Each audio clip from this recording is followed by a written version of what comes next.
할렐루야, 할렐루야. 우리 옆에 계신 분들 한번 인사하면 좋겠습니다. 사랑합니다. 네. 한눈에 보는 성경, 신약 성경 저희들이 하고 있습니다. 오늘은 사도행전 두 번째 시간이 되겠습니다. 자, 구호를 한번 외쳐보도록 하겠습니다. 자, 두 분이서 이제 마주 보시고 구호를 한번 외쳐보겠습니다. 자, 마주 보십시오. 예. 앞에 보지 마시고, 예, 두 분씩 또는 세 분씩 같이 하시면 되겠습니다. 네. 같이 합니다. 시작! 하나님의 말씀을 연구하고 준행하고 가르치자. 한 번 더 하겠습니다. 한 번 더.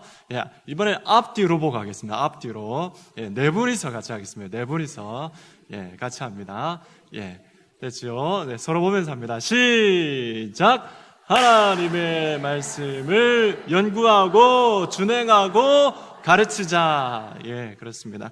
꼭 하셔서 하나님의 말씀이 다음 세대에 계속해서 이어지는 그런 은혜가 있기를 주님의 이름으로 축복합니다. 자, 우리 성경을 한 문장으로 나타내면 이렇게 된다 말씀드렸습니다. 우리 같이 읽겠습니다. 시작. 성경은 하나님께서 예수 그리스도를 통해 이루어 가시는 하나님 나라에 관한 이야기이다. 그렇습니다. 자, 그 다음에 성경을 보는 관점. 예, 너무 잘 아시겠죠? 하나님의 나라입니다. 그래서 하나님의 나라는 세 가지 요소가 있는데 영토와 국민과 주권이었습니다. 자, 하나님의 나라가 영토와 국민과 주권이라면 하나님의 나라를 무엇으로 어떻게 정의할 수 있을까라는 질문을 지난 시간에 드렸는데 정답은 뭐였냐면 정답은 뭐였습니까? 예, 정답은 이거였습니다. 같이 한번 읽어보겠습니다. 시작. 하나님의 통치가 이루어지는 국민과 그 영역, 이렇게 됐는데요. 지난 시간에 말씀드리면서 저 세 단어를 넣어서 조합을 하면 하나님 나라의 정의가 된다라고 말씀을 드렸습니다. 지금 나와 있는 정의는 통치가 제일 앞에 나와 있는데, 주권이 제일 앞에 나와 있는데요. 여러분, 국민을 제일 앞에 넣어가지고 한번 문장을 한번 만들어 보십시오. 어떻게 되겠습니까? 어떻게 문장을 만들면 되겠습니까? 국민이 그 주권을, 하나님의 절대 주권을 인정하며 살아가는 그 영역이 뭐겠습니까? 하나님의 나라가 되겠죠. 자, 그 다음에 그러면 영토를 제일 앞으로 해서 문장을 만들면 어떻게 만들 수 있겠습니까?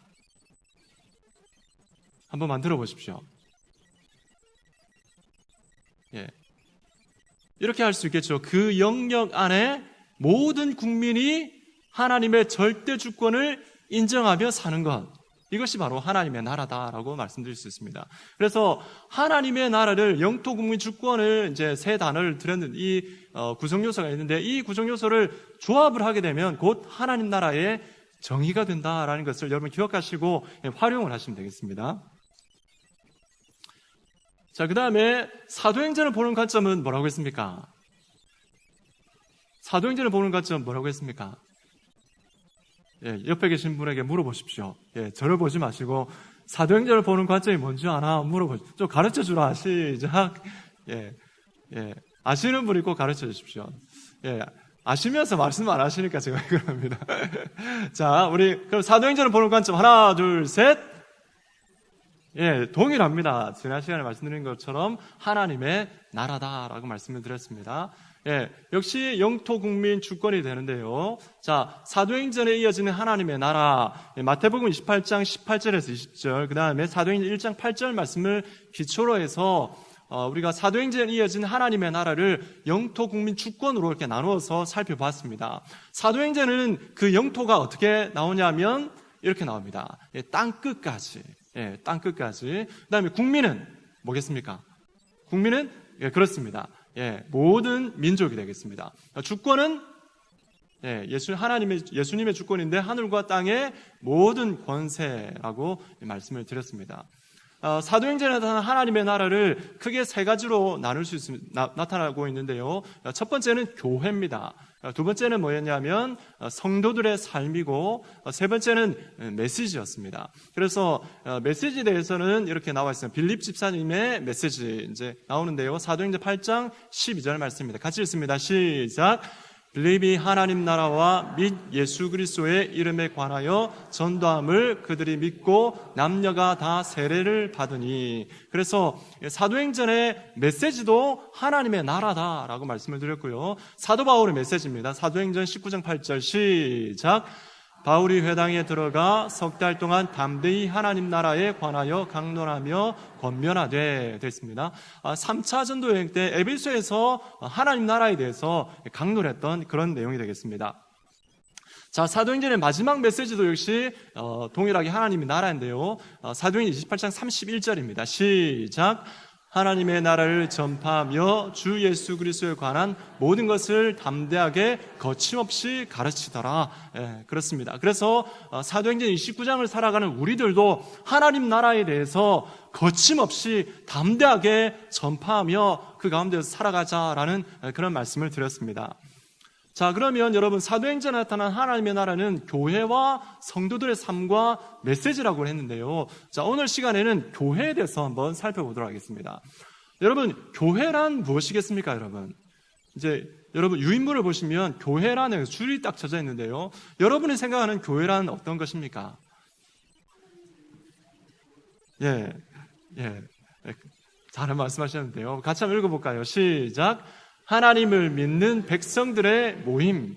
교회란 하나님을 믿는 백성들의 모임입니다. 그래서 교회는 건물이 아니라 하나님을 믿는 사람들의 모임이 바로 교회다라고 정의를 할 수 있습니다. 자, 교회의 분류를 나타낼 수 있는데요. 교회가 여러 가지 분류되지만 대표적인 분류가 뭐냐면 무형교회와 유형교회로 나눌 수 있습니다. 무형교회라는 것은 이제 눈에 보이지 않는 교회를 말하는 거죠. 무형교회를 말하면 어떻게 말씀드릴 수 있냐면 우리 같이 한번 읽겠습니다. 시작. 과거, 현재, 미래의 거듭난 모든 신자들의 모임. 무형교회는 과거, 현재, 미래에 구원받았고 거듭났고 지금 현재 거듭났고 그 다음에 과거에 거듭났고 또 미래에 거듭날 모든 하나님의 백성들의 모임을 무형교회라고 합니다. 자, 그 다음에 유형교회는 뭐냐면 지금 우리 눈에 보이는 교회를 말하는데요. 교회로 모인 사람들의 모임을 말합니다. 여러분 잘 보십시오. 교회로 모인 사람들의 모임입니다. 그래서 이 유형교회는 하나님을 믿고 온전히 거듭난 사람도 있고 아직까지 거듭나지 못한 사람도 있습니다. 그리고 그 가운데 참 진리를 믿는 사람들이 있고 그 가운데서 바른 진리 위에 세워지지 않은 그런 사람들도 있을 수 있습니다. 그래서 이 땅에 보이는 우리 눈에 보이는 이 유형교회는 모두 다 어떻게 되어야 되냐면 바로 무형교회와 같은 그렇게 일치되는 그런 모습들이 이루어져야 합니다. 그래서 하나님 앞에 모든 성도들이 모든 교인들이 다 거듭나야 되는 것입니다.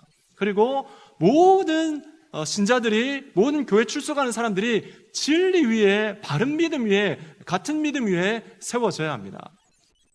여러분 잘 보십시오. 무형교회는 몇 개겠습니까? 오직 하나입니다. 무형교회는 오직 하나고요. 유형교회는 몇 개겠습니까? 아주 많이 있겠죠. 그래서 무형교회는 오직 하나입니다. 자, 그 다음에 한 가지를 더 보겠는데요. 교회의 역할에 대해서 한번 보겠습니다. 하나님 나라의 관점을 가지고 교회의 역할을 여러분 말하면 어떤 것들이 있는지 한번 말씀해 보시면 좋겠습니다. 보통 교회의 교회의 역할에 대해서 이제 정의를 많은 사람들이 이제 하는데 주로 교회의 역할에 대해서 예배, 교제, 훈련, 사역, 전도 요 5가지를 말들 많이 합니다. 그런데 여러분 하나님 나라의 관점을 보면 이렇게 정의를 할 수 있습니다. 주권 예배입니다. 주권 예배인데 한 하나님을 예배하는 것입니다. 두 번째는 국민입니다. 국민에 대해서는 교제다라고 말씀을 드릴 수 있는데 같은 믿음 안에서 유무상통하는 것입니다. 있거나 없거나 많이 가졌거나 적게 가졌거나 상관없이 서로 상통하는 것, 서로 나누는 것을 말하는 것입니다. 그래서 이것은 그냥 물질적인 것만 의미하는 것이 아니라 물질을 포함한 사랑을 나누고 그 가운데서 모든 필요한 것들이 서로 나누어진 그런 것을 말하는 것입니다. 신앙에 있어 성숙한 사람은 아직까지 성숙하지 못한 사람에게 그리스도를 또 그 성숙하기 위해서 가르치는 일까지 다 포함이 되는 것입니다. 주권, 국민, 그 다음에 세 번째는 영토인데요. 이것은 바로 복음적 삶과 전파를 말하는 것입니다. 그래서 같은 믿음을 전파함, 이렇게 말씀드릴 수 있습니다.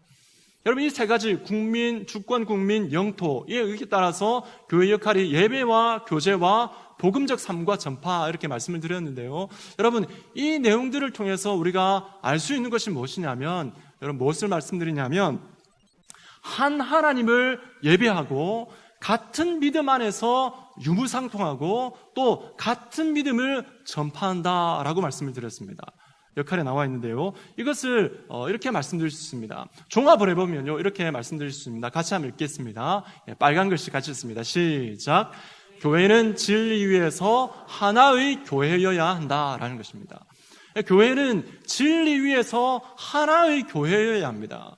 여러분, 이것을 위해서 여러분 사도행전은 초기부터 이것을 바로잡기 위해서 무던히도 애를 쓰는 것을 여러분 사도행전을 통해서 알 수가 있습니다. 자, 그 내용들을 우리가 보면서 같이 하나님 말씀을 나누도록 하겠습니다. 자, 여러분 유인물에 보면 줄 쳐져 있던 내용들이 다 여러분 나왔는데요. 기록을 하시면 되겠습니다. 자, 이제 유인물을 보겠습니다. 유대와 사마리아에서의 증거, 우리 같이 한번 읽겠습니다. 사도행전 시작. 사도행전 8장에서 12장에 이르는 내용은 예루살렘에서 출발한 주의 복음이 땅끝으로 이어지는 준비와 전이 과정을 보여준다. 첫째는 땅끝까지 이를 증거를 위한 지역적인 연결이고, 지역적인 연결이고, 둘째는 땅끝까지 이를 증거에 뭐겠습니까? 주역, 사람을 말하는 거, 일꾼을 말하는 것이죠. 주역, 지역적 연결. 그 다음에 두 번째는 이를 증거의 주역을 준비하는 일이며, 셋째는 땅끝까지 이르는 증거를 방해하는 뭐겠습니까? 장애물을 제거하는 것입니다. 여러분, 이 지역적인 이 세 가지가 나오는데요, 좀 이해가 잘 안 되실 수도 있습니다. 그래서 제가 잠깐 말씀을 드리면요, 지역적인 연결은 여러분 사도행전 말씀을 드릴 때에 사도행전을 한눈에 보면 이 말씀을 가지고 이렇게 말씀을 드렸습니다. 한눈에 보는 사도행전을 보면 지역적으로 제일 먼저 나오는 게 뭐였습니까? 예루살렘을 통해서 예루살렘을 복음을 전하고, 그 다음에 유대와 사마리아, 그 다음에 땅끝까지 가죠. 대상은 유대인, 예루살렘에서 유대인, 그 다음에 유대와 사마리아에서는 사마리아인, 땅끝까지는 이방인이 되겠죠. 주역은 누구냐면 예루살렘에서는 베드로, 그 다음에 유대 사마리아에서는 빌립 집사님, 그 다음에 땅끝은 바울입니다. 그래서 이 내용을 말씀을 드렸는데요, 지역적인 연결이란 뭘 말하냐면 예루살렘에서 유대와 사마리아까지, 그리고 사마리아에서 땅끝으로 어떻게 연결되어지느냐라는 것입니다. 여러분 잘 아시는 것처럼 예루살렘에 있는 유대인들이 예수 그리스도를 믿고 난 다음에 땅끝으로 가라는 예수님의 명령에 대해서 순종했습니까? 안 했습니까? 순종하지 않았죠. 그래서 전파되지 않으니까 이 장애물을 어떻게 합니까? 어떻게 해결합니까? 핍박을 통해서 오늘 본문 읽었던 것처럼 핍박이 일어나서 스데반의 순교를 통해서 핍박이 일어난 그 핍박으로 말미암아서 성도들이 흩어지게 되죠. 그 내용을 말씀드리는 것입니다. 그 다음에 주역은 베드로, 빌립, 그 다음에 특별히 이방인을 향해서 바울을 준비하시는 그러한 모습이 나오고요. 그 다음에 땅끝까지는 증거를 방해하는 장애물을 제거하는 건데, 이것은 역시 예루살렘 교회에 있던 성도들의 마음의 그 장애물을 제거하는 것을 말하는 것입니다. 그 내용이 나오는데 계속해서 살펴보도록 하겠습니다. 스데반의 순교로 같이 읽겠습니다. 시작. 스데반의 순교로 이어지는 강한 핍박으로 인해 사도들을 제외한 많은 신자들이 유대와 사마리아 지역으로 흩어지게 되었다. 누구겠습니까? 빌립 집사는 나오겠죠. 빌립 집사는 같이 읽습니다. 시작. 빌립 집사는 사마리아 전도의 주인공이었다. 빌립의 전도를 따르는 기적과 더불어 사마리아 사람들의 관심과 회개를 이끌어내기에 충분하였다. 한편 스데반 처형에 상당한 책임이 있었던 누구겠습니까? 바울이 되겠죠. 바울은 되겠죠. 바울은 살기가 등등하여 믿는 성도들을 위협하였다. 이제 인물, 주역이 이제 준비되는 과정을 설명합니다. 그는 같이 읽습니다. 시작. 그는 다메섹의 성도들을 체포하러 가던 길에서 부활하신 주님을 만나게 되었다. 사울은 예수님의 이름을 땅끝까지 널리 전파하기 위해 예수님이 직접 뽑으신 그릇이었다. 그러나 아직도 복음이 땅끝까지 이르기에는 한 가지 장애물이 놓여 있었다. 예루살렘 교회의 기둥 같은 지도자 베드로의 마음속에 있는 이방인에 대한 뭐겠습니까? 편견입니다. 이방인에 대한 편견입니다. 자, 이 편견이 어떻게 깨지는지에 대해서는 사도행전 10장에 나오는데요. 내용을 같이 한번 읽겠습니다. 베드로는 같이 읽습니다. 시작. 베드로는 큰 보자기 속에 가득한 부정한 짐승들의 환상과 연결된 이방인 고넬료 가정의 구원을 목격하고서야 이방인도 예수님을 믿기만 하면 구원받을 수 있음을 배우게 되었다. 그렇습니다.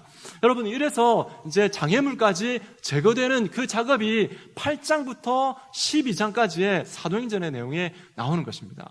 그럼 이 세 가지가 준비가 되어야 어떻게 됩니까? 복음이 땅끝으로 이렇게 전파될 수가 있는 것입니다. 자, 그 다음에 2번을 보겠습니다. 땅끝까지 이르는 증거입니다. 바울의 1차 전도 여행인데요. 자, 이 내용들을 이제 보겠습니다. 바울의 같이 읽습니다. 시작. 바울의 땅끝까지 이르는 증거는 4차에 걸쳐 이루어진다고 할 수 있다. 1차 전도 여행은 2년간 계속된다. 이때 바울과 바나바는 어느 지역에 있습니까? 이 지역은 바로 갈라디아 지역입니다. 앞에는 안 나옵니다. 갈라디아 지역입니다. 갈라디아 지역입니다. 갈라디아 지역에 복음을 전파한다. 이 지역을 다녀와서는 무슨 서신을 썼겠습니까? 맞습니다. 갈라디아서를 기록합니다. 자, 특히 같이 읽겠습니다. 시작. 특히 바울이 이방인이건 유대인이건 예수 믿는 사람에게 주시는 차별 없는 은혜의 구원을 전한다는 소식은 바리새파 출신 성도들에게는 충격적인 일이 아닐 수 없었다. 이들은 이방인들이 구원받기 위해서는 유대인처럼 할례를 행하고 율법을 지키게 해야 한다는 것이었다. 그래서 최초의 교회 회의인 뭐겠습니까? 사도행전 15장에 나오는 예루살렘 공회가 되겠습니다. 그래서 최초의 교회 회의인 예루살렘 공회가 열렸다. 자, 공회에서 토론의 결론은 분명했다. 나오겠죠? 이방인이 같이 있습니다. 시작. 이방인이 예수님을 믿기만 하면 구원받는다. 이들은 이 결정을 문서화하여 이제 믿는 모든 이방인 성도들에게 보내기로 하였다. 여러분, 이 내용을 읽었는데 이 내용을 보면서 여러분 앞에 제가 서론으로 말씀드렸던 그 내용과 한번 연결시켜 보십시오. 교회는 오직 바른 진리 위에 세워진 하나의 교회여야 한다라고 말씀을 드렸습니다. 사도행전의 이 내용을 여러분 잘 보시면 바로 교회의 통일, 교회의 하나됨을 지키기 위해서 어떻게 하셨습니까? 바로 베드로에게 환상을 통해서 유대인들의 교회만 교회가 아니라 이방인들에게 복음이 전파되고 그들에게 전파되어서 그들도 역시 하나님의 동일한 교회 가운데 있게 해야 된다라는 것이었습니다. 이것 때문에 어떻게 합니까? 베드로에게 환상을 보여주시고 고넬료 가정에 복음을 전하게 하시는 것을 볼 수 있습니다. 여러분, 고넬료 가정이 이방인입니까? 유대인입니까? 이방인입니다. 베드로는 이 고넬료 가정의 복음을 전파하면서 바로 최초의 이방인 전도를 누가 했습니까? 베드로가 한 것이죠. 베드로가 한 것이죠. 그래서 이방인 전도의 선교의 문을 연 것은 바로 베드로입니다. 여러분, 이방인을 위해서 준비한 그릇은 누굽니까? 바울이죠. 바울인데 이방인에 대해서 복음의 문을 여는 것은 누가 합니까? 베드로가 하는 것이죠. 만약에 여러분 바울이 이방인 전도의 문을 열었다 그러면 어떻게 되겠습니까? 교회는 두 개로 나눠졌을 것입니다. 예루살렘 교회가 있고 그 다음에 이방인들의 교회가 있고 이렇게 나누어졌을 것입니다. 그래서 성경 말씀에 이제 나오는 것처럼 하나님께서는 교회의 통일성, 하나됨을 지키기 위해서 이방인 전도의 문을 베드로를 통해서 열게 하시고, 또 그 다음에 1차 전도여행이 끝난 다음에 예루살렘 공회에서 여러분 회의하고 의논했던 내용이 뭡니까? 교회의 통일성, 예루살렘 교회뿐만 아니라 이방인 교회도 역시 우리 안에, 하나님 안에 하나의 교회다라는 것을 인정하기 위해서 이방인들이 구원받을 때에 율법이나 할례를 행하지 아니하고 우리와 동일하게 예수 그리스도를 믿기만 하면 누구든지 구원받는다라는 것을 의논했고 결정했던 그 회의가 바로 예루살렘 공회다라는 것입니다. 여러분, 그렇기 때문에 여러분, 하나님의 교회는 하나여야 하고 이 하나됨을 위해서 우리는 이 땅 가운데 무던히도 노력하는 그런 삶을 우리는 살아가야 될 줄로 믿습니다. 여러분, 에베소의 말씀에 보면 성령의 하나 되게 하신 것을 어떻게 하라고 했습니까? 힘써 지키라라고 말씀하셨습니다. 성령이 하나 되게 하신 것은 그냥 우리가 하나 되자라는 것이 아닙니다. 하나님의 교회 가운데에 하나인 교회를, 하나님의 교회, 참 진리 안에 서 있는 그 교회를 지키자라는 그런 의미가 되겠습니다. 자, 여러분, 바울의 1차 전도여행인데요. 앞에 보시면 바울이 탔던 배가 저런 배가 아니겠습니까? 그때는 동력이 있는 그런 배가 아니라 바람이 동력이 된 그런 배였습니다.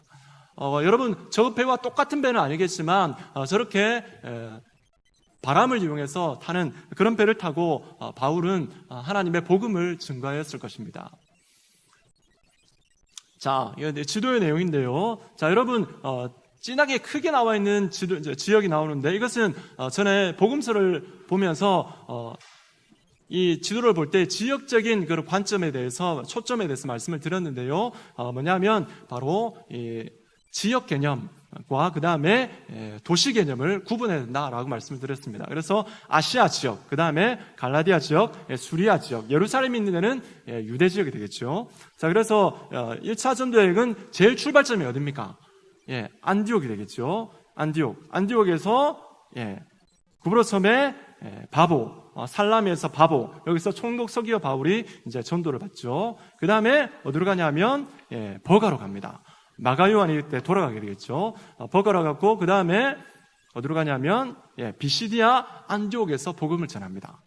그 다음에 이고니온, 루스드라, 더베로 가는데 이 루스드라에서는 안전뱅이를 일으키게 되어지고 사람들이 와, 신이 나타났다, 제우스 신이 나타났다 이렇게 해서 신격화해서 제사를 드리려고 할 때에 아니다, 우리는 동일한 사람이다 이렇게 해서 제사 지내는 걸 막았습니다. 그래서 사도 바울이 여기서 돌에 맞아서 거의 죽임을 당합니다. 죽은 줄 알고 밖에 버렸는데 다시 일어나서 다시 복음을 전하는 것을 볼 수 있습니다.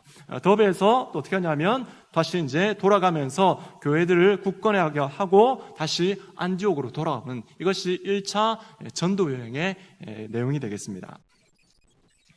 자, 오늘 말씀을 통해서 우리가 받아야 될 교훈은 바로 이것입니다. 우리 기도의 제목으로 받았는데요. 같이 한번 읽도록 하겠습니다. 1번입니다. 시작. 우리 교회가 오직 삼위일체 하나님을 온전히 예배하게 하소서. 2번입니다. 시작.